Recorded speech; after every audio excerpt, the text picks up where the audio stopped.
Oi, turma. Saudações para todo mundo. Espero que estejam todos bem. O tema de hoje é carboidratos, né? Então, essa videoaula vai tratar dos carboidratos. Primeiro, esse termo aqui, ó, carbo, vem de quê? Carbono, hidratos, de água, né? Então, esse termo carboidratos, a gente vai conhecer também aí por hidratos de carbono. Então, vocês vão ver algumas denominações que a gente conhece também por hidratos de carbono. Esses compostos, eles são muito importantes para o nosso organismo. Se nós considerarmos em termos de alimentação e de refeição, né, por exemplo, os carboidratos eles constituem a maior parte de uma refeição padrão. Em torno de 60% de uma refeição padrão, ela é constituída por carboidratos, né? Representa também um dos nutrientes mais importantes quando nos referimos à prática de exercícios físicos, né? Então, vamos dizer assim, é o nutriente que mais é requerido quando nós falamos em atividade física, em exercício físico. E isso porque os carboidratos, eles são a nossa principal fonte de energia, né? Então, são os compostos que nós usamos mais aí para gerar energia para o corpo, né? E quando a gente fala em atividade física, há uma demanda grande de energia, ok? Então, que fique bem claro aí, né? Os carboidratos, eles são a fonte principal de energia do nosso corpo, ok? Então, como eu havia mencionado anteriormente, né, o termo carboidratos, ele está relacionado à molécula, à estrutura molecular, né? Carbo de carbono, hidrato de água. Se nós pegarmos a fórmula molecular de um carboidrato, seria a seguinte: CH2O. Para cada carbono que contém o carboidrato, você vai ter um H2O. Dá para a gente perceber, então, o termo carboidratos, né? Por que denominaram com esse termo? Hidrato de carbonos ou carboidratos. Para cada carbono que vai ter na molécula, eu vou encontrar também um H2O. Ok? Então, CH2O. Né? Vamos dizer que eu tenho 10 carbonos, eu vou ter 10 H2O associados a esse carbono. Ok? Os carboidratos também, né? Eles são as biomoléculas mais abundantes presentes no planeta.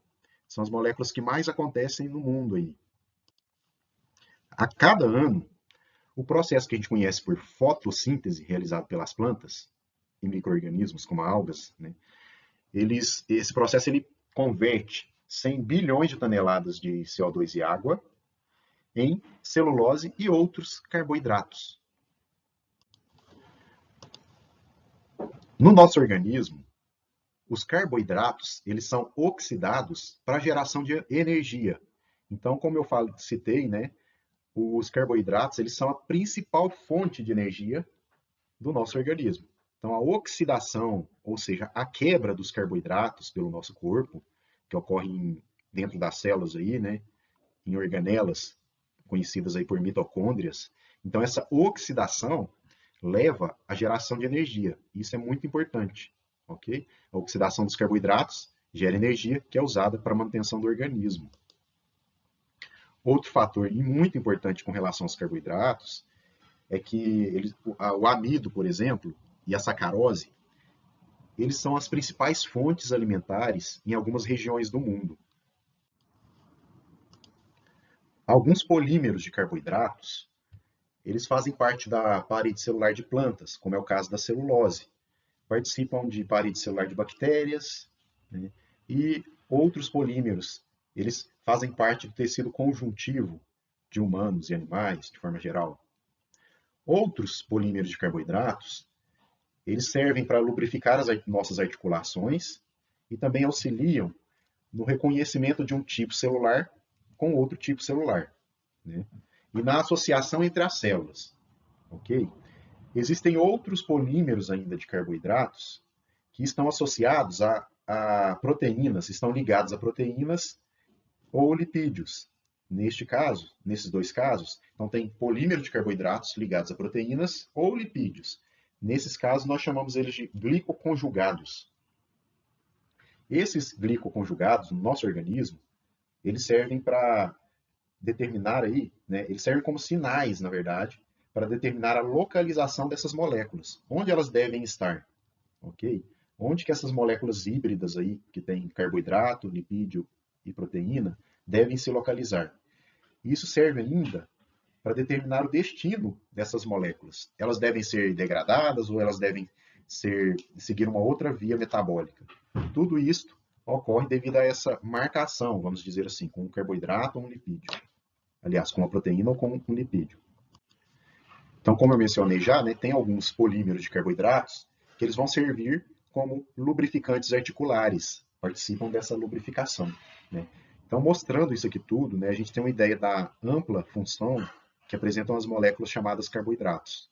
Okay? Existem três classes principais de carboidratos: os monossacarídeos, os oligosacarídeos e os polissacarídeos. Essa classificação ela está baseada no tamanho, né, dessas moléculas. Os monossacarídeos são os mais simples, os menores. Em seguida vem os oligosacarídeos e os polissacarídeos, que são os maiores. A palavra sacarídeo, essas terminações aqui, sacarídeos, né? Então, monossacarídeos, oligosacarídeos e polissacarídeos. Esse termo sacarídeo deriva do grego sacaron. Sacaron. Sacaron significa açúcar. Os monossacarídeos, ou açúcares simples, eles são formados por unidade de polihidroxialdeído ou polihidroxicetona. Eu vou explicar nos próximos slides isso aqui. Ó. Então, é uma unidade de polihidroxialdeído ou uma unidade de polihidroxiacetona. Ok? Então, por enquanto é isso, né? Os oligosacarídeos, por sua vez, eles são formados por cadeias curtas de monossacarídeos unidos por ligações que recebem o nome de ligações glicosídicas. Essas ligações glicosídicas, elas são do tipo covalente. Eu vou mostrar elas lá na frente para vocês. Né? Então, o que são oligosacarídeos? É quando você liga alguns monossacarídeos, ok? Existem alguns disacarídeos, né? Disacarídeo, quando eu falo disacarídeo, são formados aí pela união de dois monossacarídeos, ok? Dois monossacarídeos ligados formam um disacarídeo. E esses disacarídeos, eles são os mais comuns, os oligosacarídeos mais comuns encontrados nos organismos vivos. Se eu tiver até 20 monossacarídeos ligados, eu vou ter oligosacarídeos ainda, ok? Acima de 20 monossacarídeos ligados, e aí já são, vai ter a denominação de polissacarídeo. Né? Então, o que são polissacarídeos? São cadeias com mais de 20 monossacarídeos, ligados por ligações glicosídicas. Vou mostrar para vocês os monossacarídeos, certo? De forma geral, os monossacarídeos eles são aldeídos ou cetonas que possuem dois ou mais grupos hidroxilas. Em termos de estrutura, né, a estrutura de um monossacarídeo é essa. Geralmente é um aldeído ou geralmente é uma cetona, com dois ou mais grupos hidroxilas. Vamos lembrar aí, lá da química orgânica, né, o que caracteriza um aldeído. O que é um aldeído? O que é uma cetona? Né? Então, eu vou mostrar na estrutura para vocês reconhecerem e não vai ser difícil. Né? E outro detalhe, né, é que os monossacarídeos, normalmente, eles são incolores, né? São geralmente incolores, sólidos, cristalinos, solúveis na água e possuem um sabor doce, na maioria das vezes. E são insolúveis em solventes apolares. Eles não dissolvem em solventes apolares. Ok? Em termos moleculares, né, a fórmula molecular dos carboidratos é a seguinte: CH2O. Para cada carbono, um H2O. Os monossacarídeos normalmente apresentam uma cadeia carbônica não ramificada. Vocês podem observar aqui, ó, seria uma cadeia carbônica linear. Né? Um carbono ligado ao outro, sem ramificações. Ok? Um desses carbonos, que faz parte da cadeia carbônica, né, um deles aqui, vai ter uma dupla ligação com o oxigênio. Né? Então, em amarelinho aqui, ó, nós podemos perceber que tem um carbono formando uma dupla ligação com oxigênio. Do outro lado aqui também, ó, carbono, dupla ligação com oxigênio. Todo monossacarídeo tem esse carbono que faz dupla ligação com oxigênio. Quando eu tenho um carbono formando dupla ligação com oxigênio, ele recebe o nome de carbonila. Esse grupo, né, na verdade, é um grupo carbonila. Carbonila, tá aqui, ó. Então, a carbonila desse monossacarídeo é C-O-H. A carbonila desse monossacarídeo é C-O, pura e simplesmente. Ok? O que vai diferenciar se o monossacarídeo ele é um aldeído ou uma cetona? O aldeído ele tem a dupla ligação entre o carbono e o oxigênio na extremidade da cadeia, na ponta aqui, ó. Vocês vão perceber que esse carbono ele está ligado a apenas mais um carbono, não tem outro carbono ligado aqui em cima, né? E está ligado também a um hidrogênio, C-O, né? Na extremidade da cadeia. Isso aqui representa a função aldeído. Função aldeído. Toda vez que nós encontrarmos uma C-O na extremidade da cadeia carbônica e ligada a um hidrogênio, isso representa a função aldeído. Ok?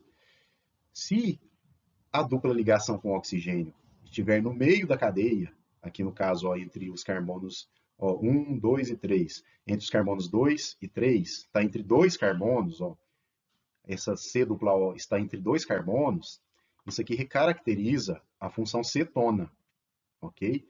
Então, toda vez que eu encontrar um carbono que está no meio de uma cadeia carbônica, formando dupla ligação com oxigênio, isso é uma função cetona. Né? Essa carbonila aqui é uma cetona.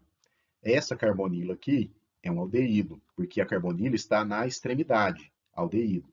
A carbonila aqui está no meio da cadeia, cetona. Ok?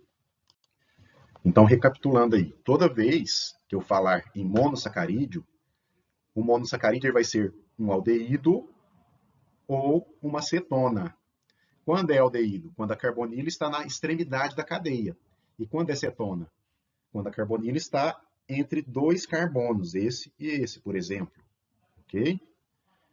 Os demais carbonos, cada um deles vai estar ligado a um grupo OH, que é o grupo que nós chamamos de hidroxila. Né? Então, os outros carbonos, que não são a carbonila, cada um está ligado a um OH, a uma hidroxila. Ok? Isso em todos os casos aí, seja aldeído ou seja cetona. Aqui, nós temos dois monossacarídeos, cada um com 6 carbonos. 1, 2, 3, 4, 5, 6, como a gente pode observar, nos dois casos. Né? A diferença entre eles, tentem encontrar. Um deles tem a carbonila na extremidade da cadeia, ou seja, ele é um aldeído. O outro tem a carbonila associada ao carbono 2 aqui. Né? Então, a carbonila aqui está no meio da cadeia, uma cetona. Okay? No caso do aldeído, notem que os outros carbonos estão ligados à hidroxila, aqui também na cetona. O carbono que não é a carbonila, os carbonos que não são carbonila, estão cada um associado a uma hidroxila. Por isso, né, um termo aí para designar esses monossacarídeos é polihidroxi. Polihidroxi, porque tem várias hidroxilas. Polihidroxialdeído. Tem a função aldeído. Ok? Outro termo que é designado é a terminação -ose. Ose vem de açúcar. Então, aldose. Aldeído, açúcar. Aldose. Por analogia, né, qual seria um termo adequado para essa cetona? Olha aqui, ó. Polihidroxicetona. Né? Tem várias hidroxilas e a função é cetona. Então, polihidroxicetona. Em termos dessa terminação -ose, né, seria cetose. Aqui aldose, aqui cetose. Ok? Então, nós encontraremos monossacarídeos que são aldoses, ou seja, tem a função aldeído, e monossacarídeos que são cetoses, tem a função cetona. Ok? Os monossacarídeos podem também ser classificados quanto ao número de carbonos que eles contêm. Por exemplo, eu vou encontrar monossacarídeos que são trioses. Ose, lembra que a terminação ose representa açúcar. Triose são monossacarídeos de 3 átomos de carbono. Ok? Dentro das trioses, eu vou encontrar aldeídos e também cetonas, né? Então, eu vou encontrar eu vou designar os termos aí. Aldo, de aldeído, tri, porque tem 3 carbonos, e ose, de açúcar, ou seja, aldotriose. Se for uma cetona, cetotriose. Essa mesma, essa mesma análise eu posso fazer para os outros números de carbono, né? Tetrose, 4 carbonos, eu vou ter as aldotetroses e as cetotetroses. 5 carbonos, pentose, aldopentoses, cetopentoses. 6 carbonos, hexose, aldohexose, cetohexose. Ok? Heptose, 7 carbonos, né? A mesma analogia pode ser feita. Ok? Então, nós encontraremos, quanto ao número de carbonos, monossacarídeos com 3, 4, 5, 6 e até 7 átomos de carbonos. Dentro desses monossacarídeos, os mais comuns, o mais comum encontrado aí nos organismos vivos é a glicose, que tem 6 átomos de carbono, né? A glicose é muito importante para o organismo, para o nosso organismo. A glicose é o principal carboidrato, vamos dizer assim, em termos de fontes de energia para os organismos. Existem tecidos que utilizam de forma quase exclusiva a glicose como fonte de energia. Okay? Então, se falta glicose para esses tecidos, vai faltar energia para eles. Um exemplo de tecido assim é o cérebro, né? Se faltar glicose para o cérebro, isso pode levar a alguns efeitos aí indesejáveis, né? Isso devido à falta de energia para esse tecido. Vai levar efeitos como uma letargia, sintomas aí, letargia. A pessoa pode ficar em coma, por exemplo. Isso pode causar dano cerebral permanente, chegando até a morte do organismo, ok? Então isso destaca a importância da glicose no nosso organismo como fonte de energia. Faltou glicose, vai faltar energia para alguns tecidos e células. Se falta energia, isso leva a célula a sofrer danos, né? Danos, lesões nas células, ok? Podendo chegar até a morte celular. Então a célula não sobrevive sem energia. Em termos de pentoses, né, a gente encontra algumas pentoses muito comuns presentes na natureza, em organismos vivos. A ribose, que faz parte do RNA, e a desoxirribose, que faz parte do DNA. Então, esses dois açúcares estão presentes nos ácidos nucleicos. Eles são muito comuns nos organismos vivos, por este motivo. Os dois monossacarídeos mais simples que existem são duas trioses. Uma das trioses é um aldeído, tem a função aldeído, e a outra triose tem a função cetona, como a gente pode perceber nessa imagem, né? Então, essa aldotriose é chamada de gliceraldeído, ok? E a cetotriose é a dihidroxiacetona. Cada um tem um nome específico, ok? Aproveitando esse slide, preciso mostrar para vocês que todos os monossacarídeos, com exceção de um, têm pelo menos um carbono assimétrico. Vocês estão lembrados do que é um carbono assimétrico? Eu já havia falado, né? O carbono assimétrico é aquele que tem os 4 ligantes diferentes. Então, aqui seria um carbono quiral assimétrico, né? Então, aqui, ó, qual que seria o primeiro ligante? C-O, H. Segundo ligante, H.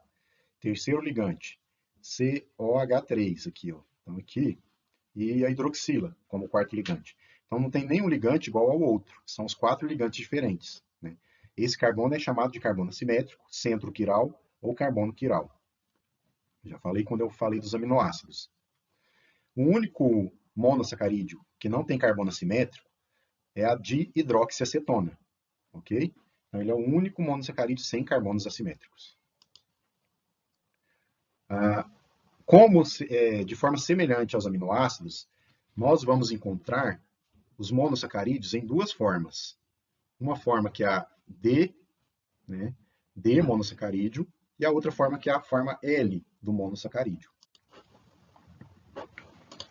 Então aqui, recapitulando, né, a dihidroxiacetona, ela não tem 4 ligantes diferentes nesse carbono aqui, ou em qualquer um dos outros carbonos. Por isso ela é considerado o único monossacarídeo que não tem carbonos assimétricos, ou carbono assimétrico. Os monossacarídeos, então, eles apresentam a chamada estereoisomeria, ou seja, existem estereoisômeros de monossacarídeos. Que, relembrando aí o conceito de estereoisômeros, são compostos que apresentam a mesma fórmula molecular, ou seja, tem o mesmo número de carbonos, hidrogênios, oxigênios, porém, eles não diferem uns dos outros, aliás, eles diferem uns dos outros pela forma como os átomos são dispostos no espaço. A diferença, então, não é a constituição em termos de número de carbonos, de hidrogênio ou oxigênio, mas sim com relação à disposição dos seus átomos no espaço. Ok? Então, aqui eu teria uma forma onde eu vou ter o D-gliceraldeído daqui, a hidroxila do carbono assimétrico está virada para o lado direito, no D-gliceraldeído. No L-gliceraldeído, a hidroxila do carbono assimétrico está voltada para o lado esquerdo. Ok? Então, essa é a diferença. Né? É como se fosse isso aqui. Ó. Vamos lá. Quando a hidroxila do carbono assimétrico do gliceraldeído está voltado para o lado esquerdo, aqui, é a forma L, L-gliceraldeído. Se a hidroxila está virada para o lado direito, D, D-gliceraldeído. Semelhante aos aminoácidos que nós já mostramos. Né?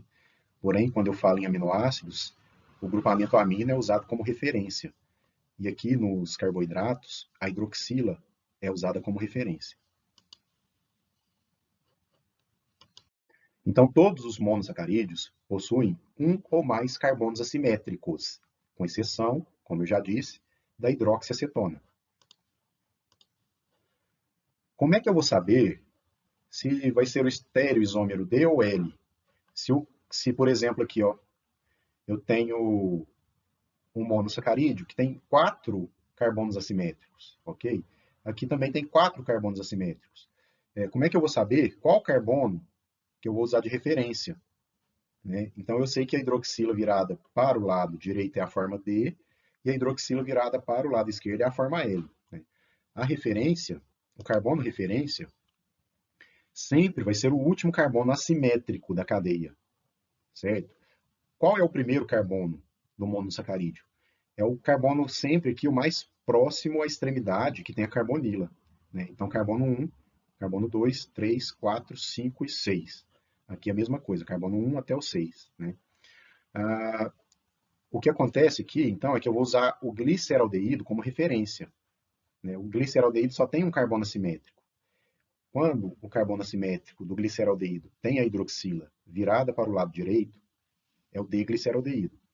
Neste outro caso aqui, ó, que tem mais de um carbono assimétrico, se o último carbono assimétrico estiver com a hidroxila virada para o lado direito, eu vou dizer que é a forma D desse monossacarídeo. Já quando ocorre que o último carbono assimétrico está virado, a hidroxila está virada para o lado esquerdo, é a forma L do monossacarídeo, semelhante ao L-gliceraldeído. Nos organismos vivos, os monossacarídeos ocorrem na forma D. Então, monossacarídeos ou D-glicose, D-frutose, todos ocorrem na forma D e não na forma L. Não confundam com aminoácidos. Quando eu falei de aminoácidos, a forma que ocorre em organismos vivos, principalmente, é na forma L.